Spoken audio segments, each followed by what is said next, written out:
morning, everyone. It's an honor to be speaking with you today and to be part of such a distinguished panel of speakers. So I'm going to begin my discussion with the assumption that we live in a multicultural society. That is, a society that is made up of a multitude of ethnicities, races, cultures, religions, and sexualities.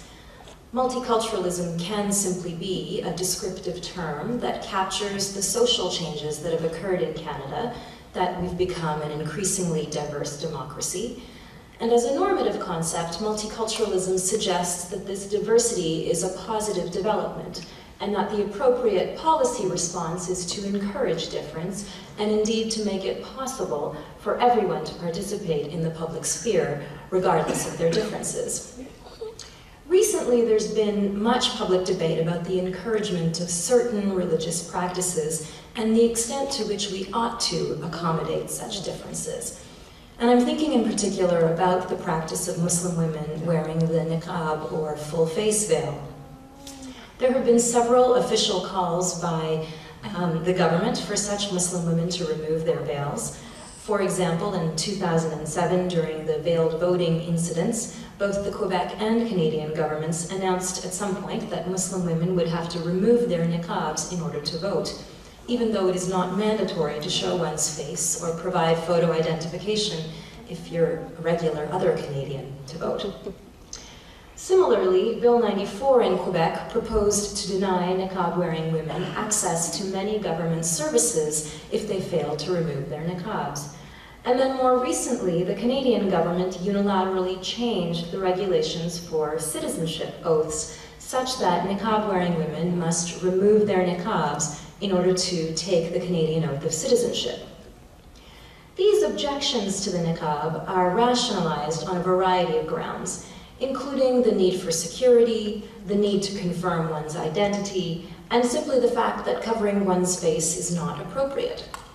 But I think when you dig deeper, it becomes evident that security is often not an issue, but just an excuse used in our increasingly tired views connecting Muslims with terrorism. If identity is actually a concern, niqab-wearing women are willing to show their faces to women officials. And the niqab is viewed as, the fact that the niqab is viewed as inappropriate by some is simply a vague comment on one's personal level of discomfort with the niqab. And I would suggest that comfort is not a useful strategy to resolve problems in diverse societies. And underlying each of these justifications is the notion that we in Canada are a secular society. And secularism has unfortunately become popularly understood as a notion that pushes religion to the private sphere. In Canada, it's fair to speak of a system of law that generally attempts to separate religion and the state. Religious neutrality of the state demands that public institutions not favor any particular religion. However, the degree of Canada's secularism is tempered by the fact that our Canadian Charter of Rights and Freedoms protects religious freedom, understood as the right to declare one's religious beliefs openly and the right to manifest religious belief by worship, teaching, dissemination, and religious practice. So secularism in Canada is not an anti-religion position. On the contrary, believers are welcome to bring their religious ideas to the public debate. And for niqab-wearing women, this means that they should be able to participate fully in society without fear of reprisal for their religious dress. And as for the rest of us, this may well require us to accept or tolerate, depending on your perspective, the choices made by niqab-wearing women. When one lives in a diverse society, there will naturally be practices or points of view that we don't agree with or that we're not used to. I think the most successful way of living in a society with people from different religions and people with different relationships to religion is learning to live in a way that fosters mutual respect and understanding. Having said that, conflicts are probably inevitable, and in law we refer to this concept of reasonable accommodation to assist us in determining how to treat individuals with religious practices that require alternative treatment from the norm. An employer, for example, is under a duty to accommodate an employee who has a religious holiday that differs from the standard holidays in Canada. And the duty to accommodate goes to the point of undue hardship. And I emphasize the word undue hardship. So this suggests that there is some degree of hardship that the law is willing for people to tolerate. This is, if you like, the cost of living in a multicultural society. Now, sometimes the duty to accommodate doesn't actually require very much at all, except goodwill and the willingness to be sensitive. So as a professor in a university, for example, it may well be unusual for me to have a niqab-wearing student in my class. I am accustomed to seeing the faces of my students, and while it might be disconcerting for me to reconfigure the way that I interact with students, surely this inconvenience is not reason to deny a student inclusion in public education. I am actually in complete agreement with some of the critiques of reasonable accommodation as articulated by my colleague Laurie Beeman and others. I'm not of the view that minority groups are seeking special rights or getting some privileges that the majority don't have. Quite the contrary, in fact. But to date, the concept of reasonable accommodation has provided many individuals and groups with resolutions to seemingly intractable problems. Minorities have sought and achieved equality where it was systematically denied to them, and I think we can't understate this. So an anti-religion position becomes particularly acute when it is combined with other isms, such as racism. Marginalized groups in society then become the targets of not only arbitrary governmental policies, but also unwanted negative attention from members of the public. And this has unfortunately happened to niqab-wearing women.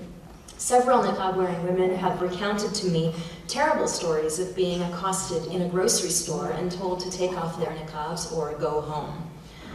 You know, these women, many of them were born and brought up in Canada. Many have chosen to wear the niqab and would simply like to live their lives as they see fit.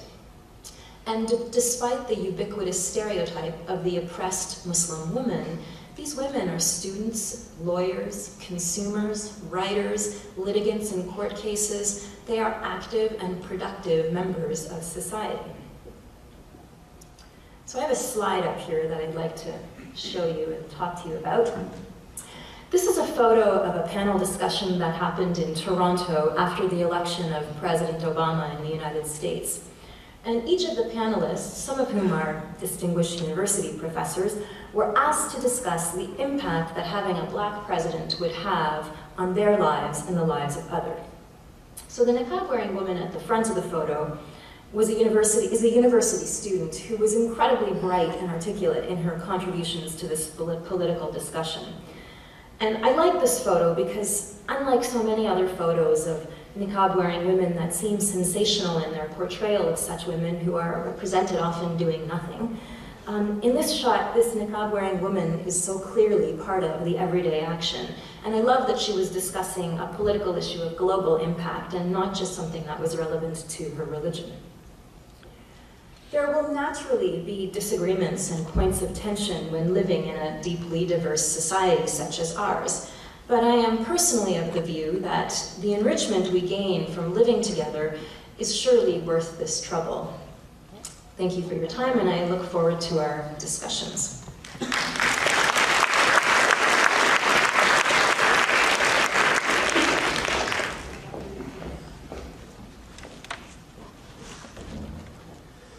Thank you, Professor Bakht. Our final speaker tonight is Dr. Charles Taylor, who served as co-chair of the Consultation Commission on Accommodation Practices related to cultural differences in Quebec. He is certainly one of Canada's foremost experts on multiculturalism and religious identity in Canada. Ce soir, M. Taylor nous expliquera comment l'interculturalisme québécois et le multiculturalisme canadien sont similaires à bien des égards, même si ces deux concepts semblent incompatibles pour certains. Mesdames et messieurs, please welcome Dr. Charles Taylor.